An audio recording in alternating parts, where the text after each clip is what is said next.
Biologicals are a driving force in agriculture's mission to feed a growing population while protecting environmental resources. But does the data-backed science lead to performance? Join NewLeaf Symbiotics on a journey that demonstrates whether their unique biological PPFM technology moves beyond potential and promise to proof of impact on the acre. This is the Pink Performance Tour.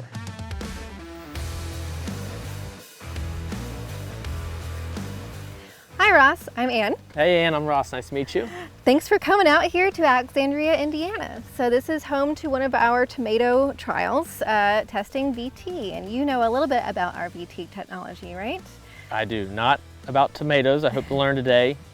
We did a trial on one of our watermelon fields in Florida for our spring crop this year, and saw good results on a very stressed field. Yes. So. Well, this field is very different. This is a really nice field. We've had a lot of rainfall in Indiana. The crop is looking really great. We have some fruit set already happening here. Yeah, so this is VT on tomatoes. So it's applied just the same way as it was applied on your watermelons. So it's applied in the greenhouse 7 to 10 days before transplant. That way we get the coverage and colonization of our PPFM technology before the plant goes out into the field. Okay, how old are these plants?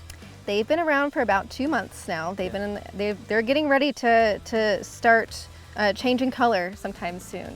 Driving out here, this was a land of corn and beans. Yes. Why is there a tomato field here? What made this farmer plant these, do we know? This farmer was really interested. They were corn and beans farmers, and they wanted to diversify their portfolio. They wanted to expand out into different crops. And this is the land of red gold. So red gold, they process the tomatoes. They have their own canning plant here, and growers will provide them with the tonnage that they need. Okay. This was their first time in tomatoes? No, they've been in tomatoes for decades now. And this is their first time treating it with NewLeaf? Yes. Okay. First time testing out our VT technology.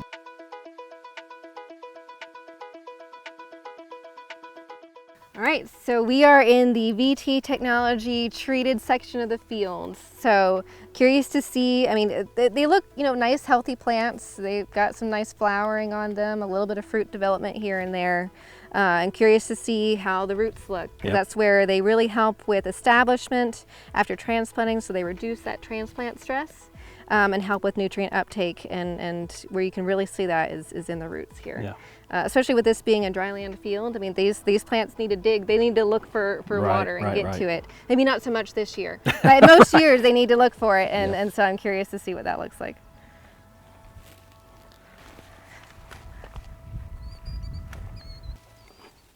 Okay, good deal. All right. The root development is really quite nice. You can see again those fine roots coming out here. These nice structural roots that are going out to try to capture as much nutrients and water as they possibly can. Again, no scarring that I can see here. No. So this has been a nice field. Not too much stress out this way. How does this compare to some of your other fields that you're looking at right now? Much better, actually. Yes, yeah. Checking along the progress of it. I was handed the shovel, but I don't know what we're digging and how we're digging. So what are we going to do? I can show you how we assess VT and how it's performing in the field.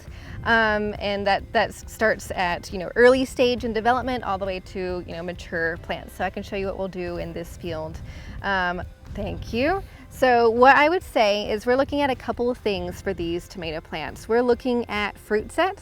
So like I mentioned, they have some nice fruit set. There's a little bit of pitting here, but overall really nice yield so far. It looks promising. We're looking at flowers, and then ultimately we'll look at roots. So I picked out a plant, and we want to assess the rooting, how the root structure looks like. Now these are big plants, right? So I'm not going to be able to dig up the entire root structure, which is what I would do earlier on in the season. But for this one, I want to look at the architecture of the roots as it comes out of that little cube of soil that it's in when it's transplanted into the dirt here in the field. Lift that, go underneath there. Yeah, great. All right.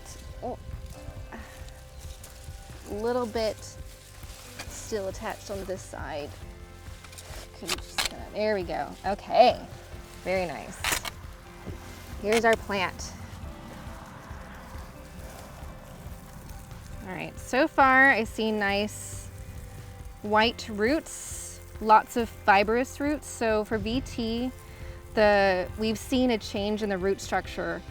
With our ability to help the plant take up more nutrients, it's able to develop better roots and more fine roots. And fine roots are how the nutrients are able to be taken up in the plant. So we're looking for fine roots for nutrient uptake, and we're looking for larger roots for the water uptake, which is important for this dryland field. All right, other assessments of this tomato plant. See a little bit of senescence, some dying off of the older leaves. That's perfectly normal. A little bit of disease in here, but not enough to be of any concern. So we just talked about the roots and evaluating the roots, making sure they have nice structural roots for water uptake and fine roots for nutrient uptake.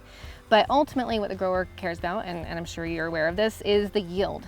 So it's the number and tons of fruit that are on the different plants in this field. Ultimately, what we find with Terracin VT is that we see an increase in the number of fruit on each plant. The size can be increased too of the fruit, but mainly it's increased number. And we see that on melon, tomato, peppers, and strawberries. We've seen that across the board with lots of different crops. So Anne, in Florida with our trial, we saw just a larger plant size, take the fruit out of it. What do we see in tomatoes?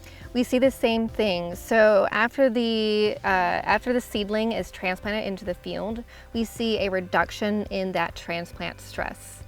So transplant stress is when you put this plant into a brand new environment, it's exposed to the UV rays, is exposed to the dryness of the air or the humidity of the air, depending on the difference between the greenhouse environment and the field. And our VT technology has allowed these plants to come out of that stress faster and have that early vigor. And what that does is it allows that plants to get their roots down into the nutrition faster and make a more vigorous plant. And ultimately, then we will see an increase in the number of fruit, an increase in the number of tonnage for that crop.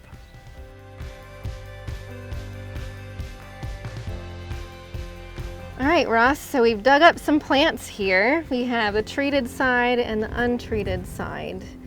And overall, I'll tell you what I see, is overall greater structure of the rooting system and a greater yield potential here. So a greater number of fruit, slightly larger fruit. But I see one over there next to you that really stands out. That's another one of those blossom end rot fruit. So it's the early maturing fruit, so probably early on they had a lot of rain. And that plant's just not been able to take up enough calcium to bring it to those fruit. And on the VT treated side, I don't see any of that blossom end rot. Now, time will tell when we get the final yields, final harvest.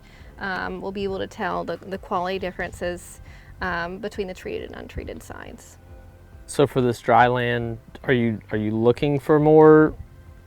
Like the untreated has these more, you said fibrous, and then your treated has your less fibrous but more. Yeah, I would say it's overwhelmingly more of these structural roots that help with uptake of water. And in a dry land field like this one, I want to have as many of these as possible to be able to take advantage of the rain when it does occur.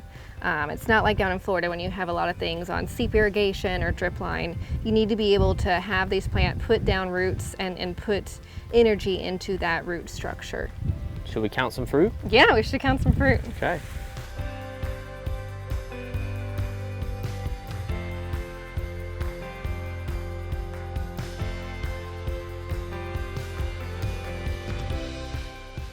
All right, so we have picked all the tomatoes off these plants. We also had a few little ones that we didn't count because they probably won't make it to harvest. But you can see a visual difference in the size distribution.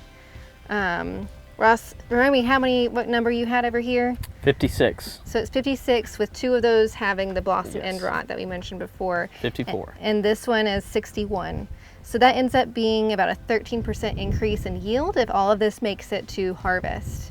And with the increase in the sizing on this side, there's more likely that more of these fruit will make it to maturity before harvest. So the yield potential is potentially even higher than that. 13%, that's about what we saw on our trial on the watermelons in Florida. So Yep, exactly. I like the consistency there. VT, it performs in a variety of different environments, and it's nice to see it on watermelons as well as tomatoes. Well, Anne, thank you for spending some time out here in the field with me today ahead of my race this weekend and talking to me about all things VT technology. Yeah, thanks for coming out here and checking out our tomato trial. I know you're interested in the watermelons, but now we got some tomato data coming in. So thank you so much and good luck with the races, and we'll see you next time. Need to put tomato data on a shirt. Tomato data.